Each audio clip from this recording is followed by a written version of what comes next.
ke penerusnya. Semoga bisa lancar karena bedanya adalah zamannya orang tuanya dulu itu untuk bisa ekspor berjuangnya luar biasa. Kalau sekarang untuk bisa ekspor agak berbeda karena sekarang eranya era teknologi, ya. Di sini saya lihat ada beberapa pemain-pemain furniture yang sudah kelasnya sudah luar biasa, tapi ya mari kita sama-sama belajar lagi dengan era yang baru. Silakan Pak Yuda, materi yang pertama mungkin bisa ditampilkan. Materi yang pertamanya yang komunikasi atau yang negosiasi, Pak? Yang sama kayak tadi ya. Kan ada dua, Pak. Ada komunikasi yang ini, Pak. Coba lihat dulu. Yang ini bukan, Pak? Ini juga. Boleh ini dulu deh. Ini dulu ya, Pak ya. Ini dulu aja. Materi udah dibagikan ya, Pak Yuda? Sudah, ya? Pak. Sudah saya bagikan, Pak. Tiga-tiganya. Boleh. Komunikasi negosiasi next, Pak. Oke. Prinsip umum negosiasi begini Bapak Ibu sekalian. Oh iya, saya belum menyampaikan salam ya. Assalamualaikum warahmatullahi wabarakatuh. Waalaikumsalam warahmatullahi wabarakatuh. Salam sejahtera, selamat siang semuanya. Ini era baru kita melakukan pelatihan dengan webinar. Sebetulnya sih bukan hal yang asing.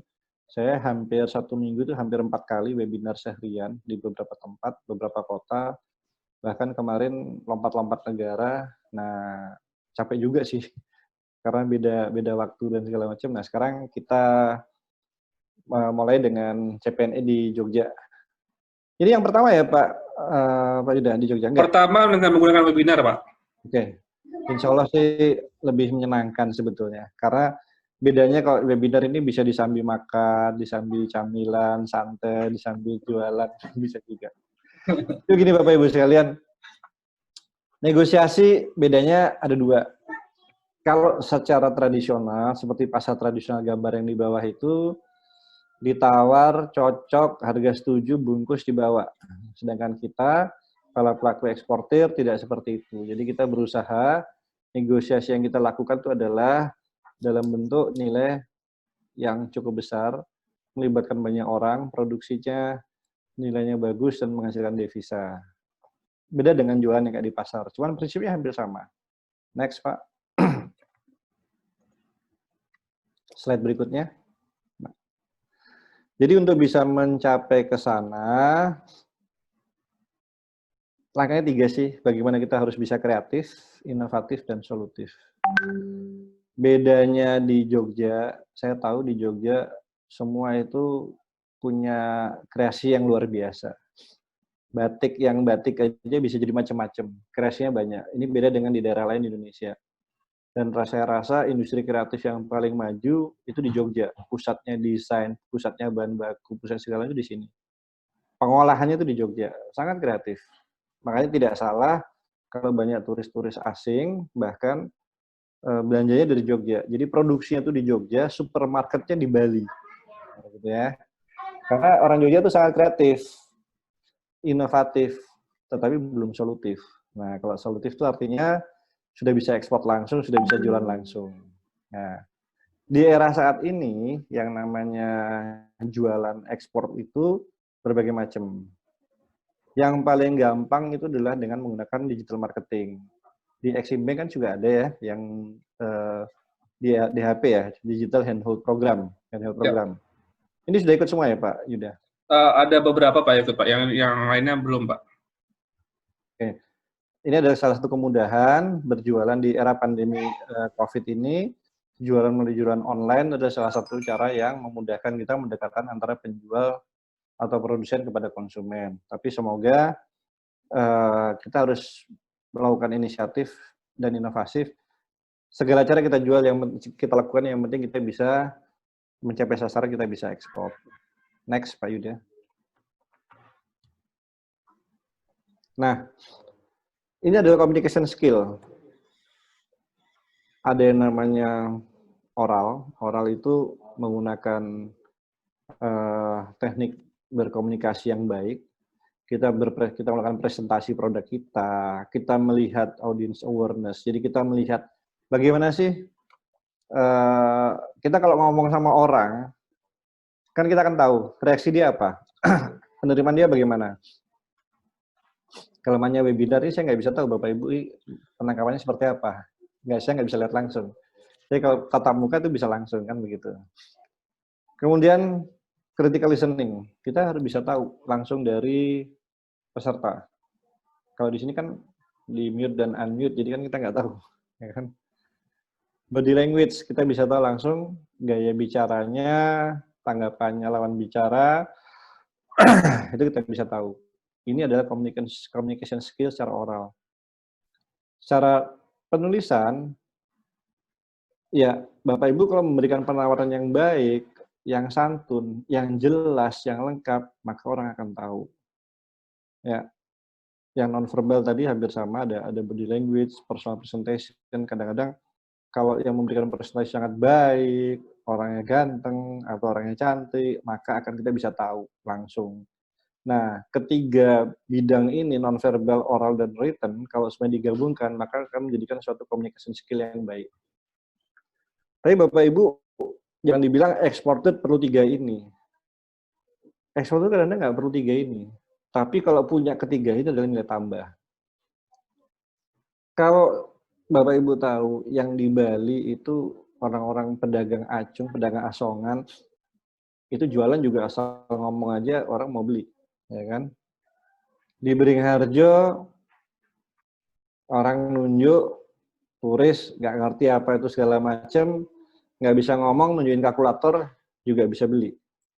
Tapi ini kan belinya kan satuan, bukan beli yang dalam bentuk jumlah yang besar. Nah, kalau jumlah besar otomatis akan ada diskusi, negosiasi, dan akhirnya akan ada sales kontrak dan segala macam. Saya lanjutkan berikutnya, Pak Yuda. Yang pertama kita fokusin produk. Bapak Ibu sekalian kalau mau jualan, mau ini, kalau bisa kita harus fokus di produk. Yang produknya batik ya batik, yang produknya fashion ya fashion, yang produknya craft ya craft. Kalau tidak fokus di produk, maka orang akan bingung. Misalnya hari ini jualan craft, besok jualan furniture, besoknya jualan makanan minuman, food processing, bingung. Lebih baik produk itu, tapi kita melakukan inovasi produk yang mengembangkan produk tersebut. Misalnya, yang namanya fashion kita harus mengikuti tren dan mode. Yang mana setiap 6 bulan sekali pasti berubah. Ya. Saya kasih contoh kalau di luar negeri yang namanya musim ada 4 musim. Musim panas, ya summer, kemudian musim gugur, musim dingin, musim semi. Setiap musim ini beda-beda. Kalau pada saat summer, kita pakai sendalnya itu sendal selop, sendal biasa. Kalau pada saat musim dingin itu sudah pakai sepatu boot yang tinggi supaya kita supaya kita bisa tahan dingin. Nah, orang Indonesia kan cuma 2 musim. Ya. Kalau kita jual selop-selop batik misalnya atau selop-selop biasa yang harganya sekitar 20 ribuan, itu kalau dijual ke Eropa ya nggak sampai 5 euro, hanya dipakai dalam satu musim 3 bulan, selesai ya dibuang. Kalau orang Indonesia kan enggak, selesai disimpan lagi, rusak, jebol, ya masih disol lagi, dilem lagi. Itu orang Indonesia banget kan gitu. Ya karena mereka semua ada di sini, di luar negeri tidak. Jadi yang kayak fashion ini sangat penting ya. Ngikuti trendsetter yang setiap 6 bulan berubah kalau di kita. Furniture juga sama. Zaman dulu yang namanya furniture, orang yang namanya furniture kayu jati, pasti pengennya tuh yang besar-besar. Padahal dengan zaman sekarang, era yang sekarang, rumah semakin kecil, kemudian ruangan semakin kecil, akhirnya timbullah yang namanya furniture minimalis. Karena apa? Rumah juga semakin mahal, maka orang beli rumah yang kecil dulu, rumahnya minimalis, furniture juga minimalis. Nanti setelah itu punya anak besar, nambah rumah lagi, nambah ruangan lagi. Sesuai dengan tingkatan usia dan posisi dan kedudukan, semakin mapan, maka rumahnya semakin besar. Dan kalau di Indonesia, kalau beli furniture itu sesuai dengan segmen usia. Contoh yang pegawai negeri kalau usianya sudah 50 tahun, itu jabatannya sudah jadi kepala dinas apa segala macam, maka eh, sudah apa ya namanya, sudah mapan dan sudah mau mantu, maka biasanya rumahnya besar, furniture yang besar-besar. Nah itu bedanya dari segmen usia. Ya. Di luar negeri beda lagi. Di luar negeri itu mereka lebih, contoh di Jepang yang namanya furniture, itu lebih ke fungsional. Kalau misalnya satu furniture bisa jadi 2 atau 3 jenis, dua tiga fungsi akan lebih baik karena di sana propertinya mahal, ruangannya sangat terbatas. Jadi tidak bisa apa namanya, tidak bisa yang besar-besar. Contoh begitu, ini produk. Jadi Bapak Ibu, kita kalau fokus di produk akan kuat negosiasinya, ya. Jadi produk tersebut, apalagi kalau produk tersebut sudah punya brand, jadi brand itu bisa dua macam, bisa di produknya, bisa di perusahaannya. Sekarang kalau misalnya saya bilang Anindya Furniture itu sudah dari tahun 90-an sudah dikenal buat furniture. Kalau Anindya Furniture ternyata ganti buat makanan minuman, orang akan jadi bingung, ini siapa ya? Kan gitu. Tapi kalau Anindya Furniture, ya pasti sudah tahu lah. Vitoyo juga sudah tahu ya. Jadi yang namanya brand itu sejalan dengan produknya. Kalau bisa Bapak Ibu segera punya produk yang sudah diunggulkan, buatlah brand. Karena brand itu investasinya hanya dua, waktu dan biaya. Semakin lama waktunya, semakin dikenal. Makanya menjaga brand itu penting. Ya. Lanjut Pak Yuda. Baik, Pak. Nah, bagaimana menyiapkan seluruh informasi? Semakin lengkap informasi yang Anda siapkan, semakin baik yang bisa dilakukan. Jadi kalau misalnya informasinya semakin lengkap, maka untuk negosiasi itu ibarat kok perang, alat perangnya ada, mesin perangnya ada, pelurunya lengkap, ya sudah, nggak akan takut. Kalau kita perang bawa tank tapi nggak ada pelurunya, ya sama aja kan gitu kan. Jadi persiapan itu harus penting. Persiapan apa yang dibutuhkan? Anda pengen diskusi, Anda pengen ketemu buyer, Anda pengen negosiasi, siapkan perlengkapan yang lengkap. Satu, Anda harus punya company profile yang lengkap. Apa sih company profile tersebut? Saya rasa Bapak Ibu sudah punya company profile yang bagus. Dan company profile tersebut kan zaman sekarang orang bisa buat apa ya? Bagaimana untuk meyakinkan calon buyer atau konsumen supaya kelihatan Anda tuh di mata dia tuh wah luar biasa. Saya kasih contoh seperti tadi saya buat kurikulum vitae saya. Bukan apa ya, saya ingin menunjukkan bahwa ini loh saya, supaya orang tahu. Sama juga dengan company profile. Kalau saya jual jasanya adalah, kebetulan saya sekarang memberikan materi CPNE, jadi saya harus menunjukkan pengalaman saya seperti itu. Tapi kalau Anda menjual produk, maka harus menunjukkan kapasitas produksi Anda seperti apa, perusahaan Anda bagaimana, historinya seperti apa, yakinkanlah orang lain supaya bisa lihat bagaimana kemampuan usaha Anda. Ya. Jadi persepsi buyer itu sudah langsung lihat, wah luar biasa. Contoh Bu Novi yang buat abon koki, abonnya sudah di mana-mana. Setiap ada abon tersebut dijual toko di kota mana, usahakan ambil foto, masukkan, bisa lihat ini sebaran produk ini sudah di seluruh Indonesia. Maka orang akan melihat, wah ini sudah dikenal di mana-mana. Bahkan saya punya salah satu binaan, Kopi Giras dari Lamongan, binaannya CPNI juga.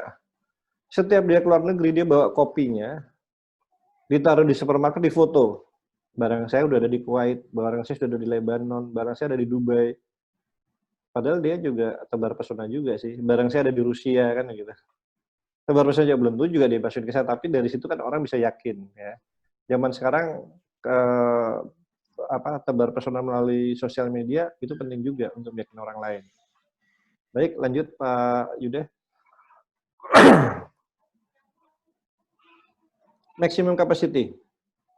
Usahakan semaksimal mungkin. Jadi kalau Anda punya kapasitas produksi 1.000 kain, jahit 1.000 kain atau 1.000 tas 1 bulan, ya kita harus jual maksimum. Kita jangan takut. Kalau kita kapasitasnya 1.000, tapi kita hanya bisa jualan 200, berarti kita punya idle capacity 500 yang tidak dimanfaatkan. Itu kan merugi. Kita punya tempat produksi yang sewa, kapasitasnya besar, tapi tidak dioptimalkan, maka itu sebetulnya kerugian yang tidak kelihatan. Ya. Kalau itu bisa kita optimalkan, maka itu adalah keuntungan kita. Lanjut Pak Yuda. Yang penting, lead time. Lead time itu adalah waktu yang diperlukan untuk produksi. Jangan lama-lama. Kalau misalnya dipesan 1.000, terus harus bilangnya harus selesai 3 bulan, terlalu lama orangnya nggak sabar. Lebih baik lakukanlah partial shipment. Bisa terima 1.000 order, bisa, gitu kan. 3 bulan, jangan bilang 3 bulan. Oke, saya kirim 300 bulan pertama, 300 bulan kedua, 300 bulan ketiga. Kenapa? Bagi si buyer, dengan dia cepat terima barangnya, dia cepat menjual, cepat dapat duit, cepat order lagi. Ya. Tapi kalau bisa dia bilang, oh nggak mau, saya mau sekalian aja semua, karena hemat dalam pengiriman, itu lain lagi ceritanya. Jadi kira-kira begitu. Next, Pak. Nah, final price untuk ekspor, mungkin pada pertemuan sebelumnya sudah diajarin bagaimana cara menghitung. Yang penting ini disepakati. Untuk menyepakati ini, maka ada negosiasi dan kontrak. Di materi berikutnya kita bahas. Lanjut, Pak. Nah, ini prosedur shipment. Ini sudah pernah dibahas sebelumnya, Pak ya, masalah ekspor ya. Saya cuma kasih gambaran aja bahwa untuk menghitung harga dalam negosiasi itu jangan lupa biaya-biayanya dalam negeri mana, luar negeri mana, bebannya siapa, jangan sampai kita rugi dalam menghitung harga. Nah, saya cuma kasih tahu dulu ini gambar-gambarnya seperti ini. Next, Pak. Term of payment, TOP. Dalam negosiasi kita harus memikirkan kebutuhan kita. Ada yang mau order nih, ya. Kita mau minta DP berapa? 20%, 30%, 50%, atau bagaimana? Kira-kira kalau kita minta 50%, pantas nggak sih? Kalau kita minta 30%, apa 20%, kita punya uang nggak sih buat produksi seluruhnya? Kan begitu. Ya. Bagaimana caranya? Yang tahu Bapak Ibu sendiri. Tapi usahakan dalam sistem pembayaran, jangan sampai Bapak Ibu sekali-sekali mengirimkan barangnya tanpa ada kejelasan sistem pembayaran yang sudah disepakati. Jadi jangan sampai Bapak Ibu ngirim barang, sudah berangkat, belum dibayar. Sekarang banyak sekali penipuan-penipuan yang terjadi, barang sudah dikirim, tapi nggak dibayar-bayar. Alasan tenang aja Pak, barang saya berangkatin dulu, dokumen saya pegang, dia juga nggak bisa ngeluarin barang di sana. Salah. Kalau misalnya barang dikirim, dokumen dipegang, terus dia nggak bayar-bayar, Bapak Ibu juga rugi kan nggak dapat duitnya. Gitu. Nunggu sampai barang datang, 1 bulan kemudian, ya waktu berjalan itu kan bisa terjadi macam-macam. Ya. Baik, next. Step by step communication, ini yang penting. Lanjut Pak. Zaman sekarang namanya e-communication. Ya. Kadang-kadang lihat produknya itu dari sosial media.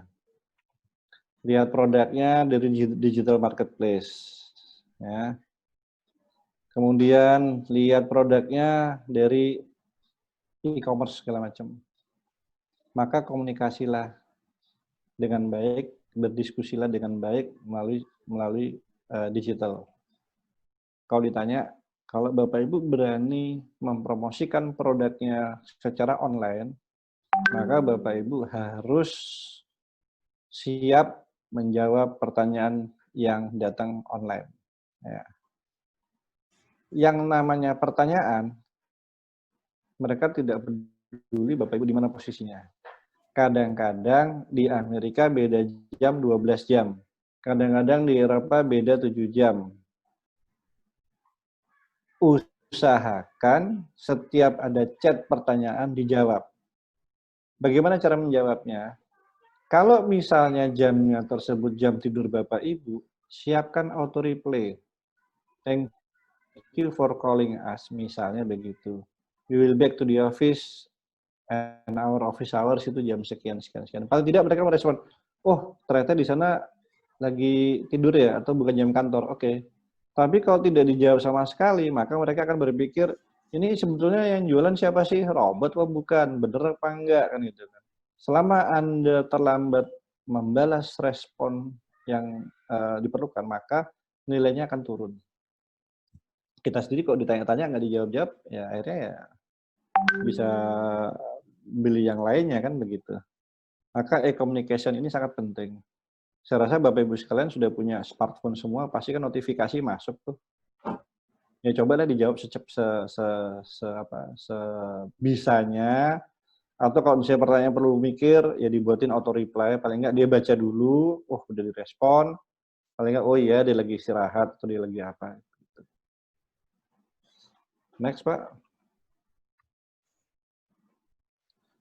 Biasanya setelah melakukan komunikasi, mereka akan datang langsung ke pabrik. Mereka akan melihat kapasitasnya.